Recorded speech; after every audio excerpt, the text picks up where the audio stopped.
La libertad de expresión, más que un término, es un derecho conquistado a través de la historia. Ha tenido que enfrentarse a poderes religiosos, monárquicos, dictatoriales y económicos, quienes la han secuestrado para satisfacer sus propios intereses y así no quedar desnudos ante la verdad. El primer país que logró conquistarla e incluirla en sus leyes fue la patria del tío Sam, cuando, en 1791, realiza la primera enmienda a la Carta Magna de su país, incluyendo, entre muchas, el siguiente derecho. El Congreso no legislará respecto del establecimiento de ninguna religión, ni prohibirá su ejercicio, ni reducirá la libertad de palabra, de prensa, ni el derecho del pueblo a reunirse pacíficamente.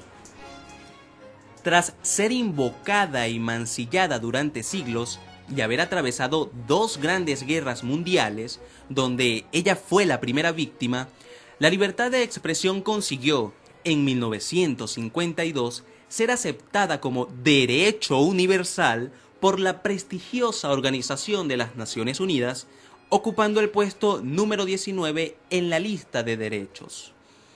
Sin embargo, antes de esa promulgación, la libertad de prensa era ejercida en algunos países del lejano y cercano oeste, aunque la verdad brillara por su ausencia. Si en la República de la Prensa Libre se jugaba al fútbol con la libertad de expresión, sería ingenuo pensar que en Venezuela, en los años de la independencia, el caudillismo, el federalismo, el benemérito y unos pocos más acá, se consentía cual niña bordona.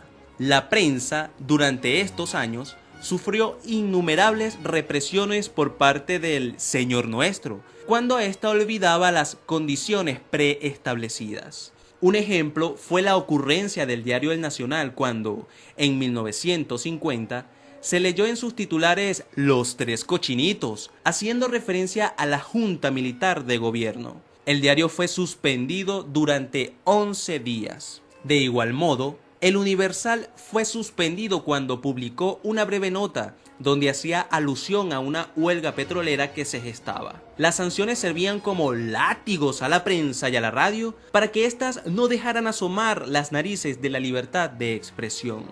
La prensa en la época de Marcos Pérez Jiménez, obviamente por ser un gobierno militar, tuvo un momento muy aciago. La prensa escrita sí va a ser duramente castigada, duramente vejada. Los periodistas, unos van a ir al exilio, otros van a ir a la prisión e incluso van a ser torturados muchos de ellos. Hay un caso emblemático que es el de la periodista, una mujer, Ana Luisa Llovera, que fue llevada a las mazmorras de la Seguridad Nacional, quemadas sus mamas, etcétera, etcétera. Entonces nos vamos a encontrar con manifestaciones muy severas contra los periodistas y contra la prensa.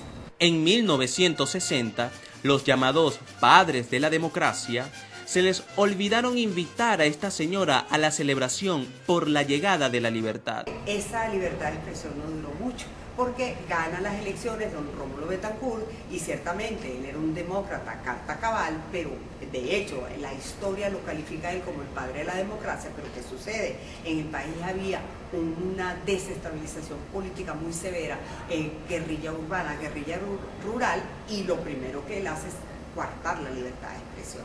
Un terrible error para muchos, para otros una necesidad urgente. La dejaron por fuera como la guayabera del pacto firmado en punto fijo, quedando fijamente fichados en los departamentos de inteligencia del Estado todo aquel que quisiera sacarla a la luz pública. A este pequeño olvido de los gobernantes de aquellas décadas, debemos aunarle el imperio comunicacional que poco a poco crecía. La monarquía Helms, Cisneros, de Armas, Capriles y otros amos y señores de la comunicación utilizaban estos medios más para incrementar sus capitales que para fomentar la libertad de expresión. Claramente se evidencia que, mientras se imponían censuras al periodismo y restringía la libertad de información, la prensa mediática crecía y crecía bajo la filosofía que caracteriza a las empresas: el comercio. Sin embargo, no pensemos que los periodistas de la época no eran tan aguerridos como para no luchar por la dignificación del periodismo y, a su vez, garantizar la libertad de expresión.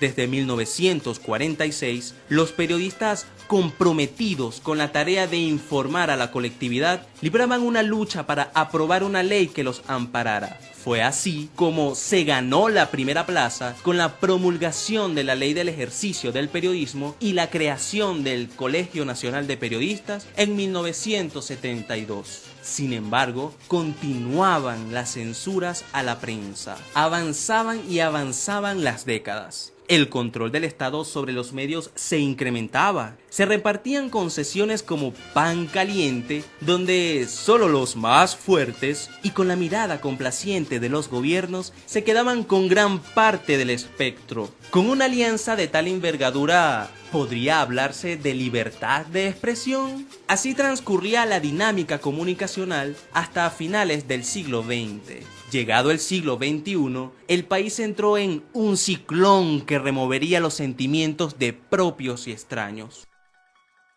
Los medios de comunicación, tanto audiovisuales como impresos, se agruparon tal juego de ajedrez, cada uno con intenciones políticas antagónicas. En el 98 y todo estaba chévere, en el 99 todo estaba chévere, pero luego en el 2000 se cae como que la olla de que todo estaba chévere, se pierde la noción de Estado y se fortalece la noción de régimen y la noción de gobierno. ¿Qué le sucede a los medios de comunicación?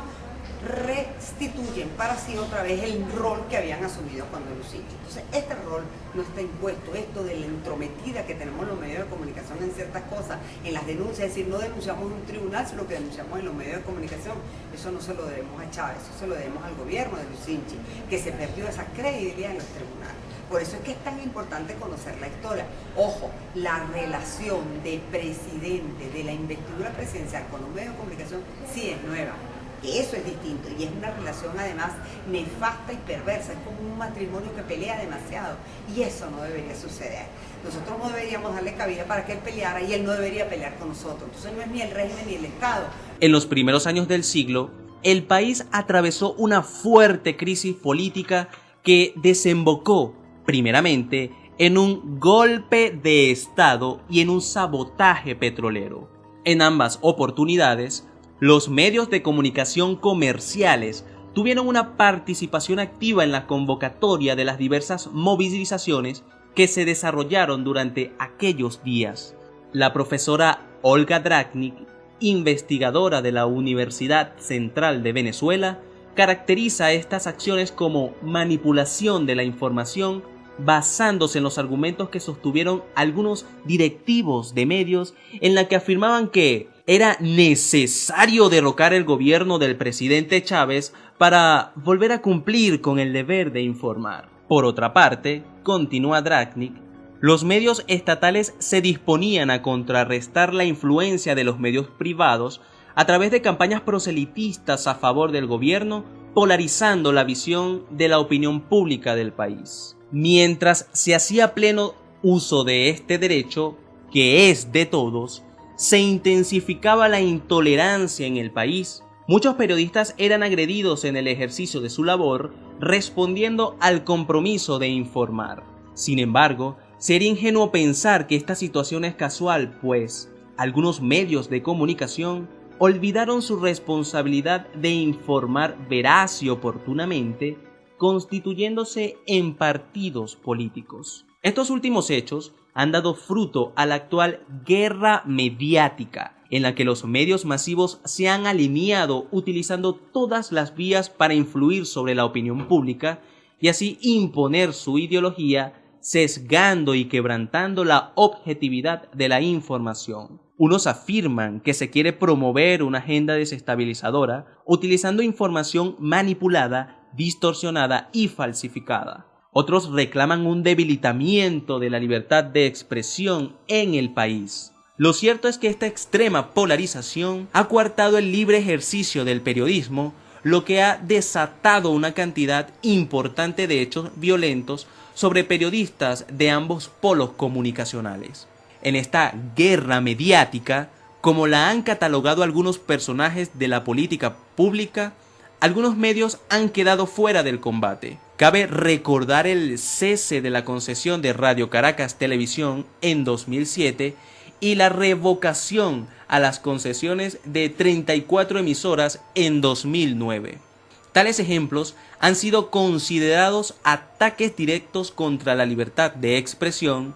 Sin embargo, el Estado ha sostenido que se trata del pleno uso del Estado de Derecho para la democratización del espectro radioeléctrico. Entre polémicos ataques de parte y parte, sigue transcurriendo esta historia de amor y odio, donde la libertad de expresión es la primera afectada, y por ende la libertad de información. Vale preguntarse entonces, ¿quién tiene la verdad? ¿Libertad de expresión para quién? ¿Libertad o libertinaje de expresión? ¿Cómo quedan los venezolanos y venezolanas ante estos dos sectores que se adjudican la verdad?